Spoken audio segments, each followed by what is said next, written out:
Hola gente, bienvenidos al segundo caso de Bien Piola Podcast. Soy Bruno, acompáñenme en este video que se denomina El hombre que se volvió radiación, el verdadero origen de Hulk. Bueno, este caso es poco conocido de este lado del mundo, si bien hay una película que recupera todos los hechos que pasaron esa noche, y tienen que ver con un accidente nuclear dentro de suelo estadounidense. Lo que vamos a estar hablando en este video es el accidente del SL-1, que fue un reactor que utilizó el ejército de los Estados Unidos para poder llevar corriente eléctrica a bases que estaban alejadas geográficamente. El 3 de enero de 1961 a las 9 de la noche, el reactor SL-1 se volvió crítico. Diseñado como parte de un programa militar para dotar de energía a bases remotas, el reactor era pequeño, experimental y estaba operado por gente del ejército. En esa guardia había 3 personas: John Barnes, Richard McKinley y Richard Lex. Durante el procedimiento de mantenimiento, una de las varillas de control fue retirada demasiado rápido y demasiado lejos. En una fracción de milisegundos, la reacción nuclear se disparó a niveles de 20.000 megavatios térmicos. Esta reacción superó 1000 veces más el nivel normal de funcionamiento del aparato. La presión instantánea del vapor generó una explosión que levantó la tapa del reactor. McKinley murió instantáneamente, atravesado por la varilla de control. Los otros 2 sufrieron quemaduras y dosis letales de radiación. La prensa estadounidense informó del accidente con titulares que hablaban de una explosión atómica en Idaho. Y aunque el gobierno minimizó el evento, el miedo ya estaba sembrado. La energía nuclear no solo se convertía en una promesa de progreso, sino también que podía convertir a los hombres en monstruos, literalmente. Lo curioso es que apenas 4 meses después del accidente, en mayo de 1962, Marvel Comics lanza El Increíble Hulk 1. El protagonista, el Dr. Bruce Banner, un brillante físico nuclear que trabaja en la creación de una bomba gamma para el gobierno estadounidense, durante una prueba se lanza heroicamente a salvar a un joven, Rick Jones, que entra al campo de prueba. La bomba estalla. La radiación gamma lo transforma en un ser gris y gigantesco, el Increíble Hulk. Stan Lee contó más tarde que la idea surgiría al combinar el mito de Frankenstein con el de Dr. Jekyll y de Mr. Hyde. Pero curiosamente nunca negó que los temores nucleares de la Guerra Fría tuvieran influencia. En una entrevista de 1971 con la Rolling Stone, Lee dijo que vivíamos rodeados de noticias sobre radiación, mutaciones y bombas. Era natural que los héroes reflejaban también ese miedo y también esa fascinación. En este sentido, debemos entender que para 1961 el mundo vivía el auge de la cultura nuclear. Películas como El día después, Godzilla y Ellos usaban la radiación como símbolo del poder descontrolado del hombre. Revistas científicas publicaban titulares sobre mutaciones genéticas y peligros que venían asociados a la radiación. Y los niños hacían simulacros de ataque nuclear bajo sus pupitres. Todo esto sumado a que Estados Unidos acababa de vivir un accidente nuclear militar en su propio territorio con muertos reales y restos radioactivos. ¿Cómo no iba a permear eso la imaginación de los escritores y los dibujantes de cómic? Sumado a todo eso, Marvel recién salía de la censura del Comic Code Authority y buscaba héroes más humanos, trágicos y más cercanos al miedo moderno. La ciencia fuera de control. Ahora deberíamos ver cuáles son los puntos de coincidencia más llamativos entre el caso del SL-1 y la historia de Bruce Banner. Pensemos que entre estos dos, entre el hecho real y la creación del cómic, hay apenas 4 meses de diferencia. El primer punto de coincidencia podemos referirnos a la naturaleza del trabajo. Tanto McKinley como Banner eran científicos nucleares en proyectos militares secretos. Trabajaban con reactores o armas experimentales en instalaciones aisladas del desierto estadounidense. El segundo punto de contacto entre los dos casos vendría a ser el accidente. En ambos, una explosión atómica ocurre por un error humano durante un experimento de control nuclear. McKinley lamentablemente muere. Banner sobrevive, pero no es el mismo. El tercer punto de contacto es la radiación. En la vida real, la radiación del SL-1 destruye cuerpos y supone una amenaza de seguridad nacional. En la ficción, la radiación de Banner transforma, lo cambia a él y cambia su alrededor. Mientras que en la realidad la radiación es la amenaza. En el cómic, Bruce Banner encarna ese papel. El cuarto y uno de los más fundamentales es el tema de la fecha. El accidente ocurrió en enero de 1961. Hulk fue creado en mayo del 62.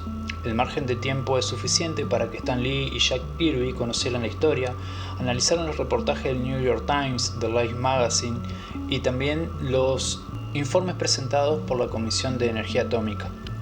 Simbólicamente y como quinto punto de contacto podemos decir que mientras McKinley fue literalmente atravesado por la energía nuclear, Banner simbólicamente lo fue también. Su cuerpo y su mente quedan marcados para siempre. En ambos casos el precio del conocimiento fue el mismo, el cuerpo humano convertido en testigo del poder del átomo. Pero, ¿Stan Lee pudo saberlo? Para responder esto hay que entender el contexto editorial. Stan Lee trabajaba en New York, un punto neurálgico de los medios estadounidenses. Las agencias de noticias distribuyeron el reporte del SL1 ampliamente. En enero 3 de 1961, United Press International y Associated Press lanzaron cables titulares como «Accidente nuclear mata a 3 técnicos del ejército en Idaho». En los días siguientes, The New York Times publicó informes detallados con diagramas del reactor y explicaciones sobre el escape radioactivo. Lee era un lector voraz de prensa científica y temas sociales. Él mismo lo admitió y dijo que «Siempre me inspiraban los titulares, leía algo que me hacía pensar, esto podía pasarle a cualquiera». Y ya tenía el germen de la historia. Así que no sería descabellado suponer que el accidente del SL1, aunque no lo menciona explícitamente, pudo haber sido una de esas semillas que termina decantando en lo que será The Increíble Hulk. Pero sin embargo, hay que destacar que no es el único héroe que obtiene sus poderes a través de un problema con la ciencia. En su libro La física de los superhéroes, el físico James Kakalios explica que el origen de Hulk se resume a una tensión cultural, que es el miedo a la ciencia. Si se nos va de las manos, nos devuelva algo que no podamos controlar. Esa idea aparece una y otra vez en los cómics de los 60. Tenemos a Spider-Man que fue mordido por una araña radioactiva, los Cuatro Fantásticos expuestos a rayos cósmicos, Hulk víctima de una radiación gamma, que no son solo historias de poder, son advertencias. El científico, el militar y el gobierno están jugando con fuerzas que no comprenden, y en ese sentido el caso del SL1 no solo encaja, es el espejo perfecto. McKinley no se convirtió en Hulk, pero sí en un símbolo silencioso del límite entre lo que habita entre el hombre y la energía que intenta dominar. Sin embargo, no todos los caminos llevan a Idaho. Stan Lee fue muy claro sobre sus fuentes, Frankenstein, Jekyll y Hyde y la idea del monstruo incomprendido. Además, en 1962 el público general ya asociaba radiación con mutaciones gracias a películas y revistas pulp de los 50. La radiación era el villano invisible por excelencia, transformaba, destruía, pero también daba poderes. Y aunque el SL1 fue una noticia, su tratamiento público fue técnico, no sensacionalista. En entrevistas posteriores, ni Lee ni Kirby mencionan el accidente, ni siquiera indirectamente. Por tanto, si bien podemos pensar que hay puntos de contacto entre los dos casos, esta hipótesis no tiene un respaldo documental directo. Y a modo de conclusión podemos decir que si bien hay puntos de contacto entre los dos casos, tal vez Stan Lee nunca oyó hablar de Richard Layton McKinley, tal vez sí, y su mente, siempre en busca de metáforas humanas, transformó un accidente nuclear en un mito moderno. Lo cierto es que tanto el hombre real como el personaje de ficción representan exactamente lo mismo, el precio que se paga por el conocimiento. McKinley murió por el progreso nuclear, Banner vivió maldito por él. Uno se volvió radiación, el otro se volvió verde. Pero ambos nacieron de un mismo miedo, el que le ocurre al hombre cuando intenta jugar a ser Dios. Así, la historia de Hulk, aunque no sea un homenaje consciente, podría verse como una elegía moderna a todos aquellos McKinleys del mundo, los hombres que tocaron la energía del átomo y pagaron el precio. Bueno, ha sido un caso bastante largo. No entré en todas las aristas del tema. Una vez que ocurre el accidente del SL1, el gobierno también cerró las carreteras, o sea, no solo como prevención, sino que también no querían que la noticia corriera tan libremente. O sea, le dieron cierto blindaje mediático para que el público general no supiera lo que estaba pasando.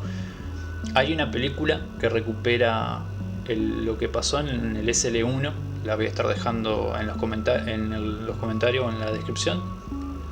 Y es sorprendente cuando ves la película que los bomberos detectan que hay humo, que hay radiación, van al reactor, no encuentran a nadie la primera vez, no encuentran a nadie la segunda vez, hasta que alguien se anima a entrar sin el equipo apropiado y ve justamente la escena del reactor. Hay un cuerpo colgado del techo que ha sido atravesado por una vara de del material fisionable y hay 2 personas tiradas en el piso con quemaduras de la radiación. En base a eso se van dando diferentes decisiones por parte del gobierno de qué hacer para sacarlo. Como no estaban llegando los equipos, ellos terminan sacando a las 2 personas vivas que quedaban, porque obviamente había uno que estaba en el techo, que era McKinley, que estaba en el techo atravesado por la barra de material fisionable. Terminan entrando sin el equipo necesario y terminan teniendo algunas complicaciones no mayores respecto a la radiación. Es un caso bastante olvidado, es un caso bastante que no se habla, es bastante silenciado, no como en el caso de Chernobyl, por ejemplo.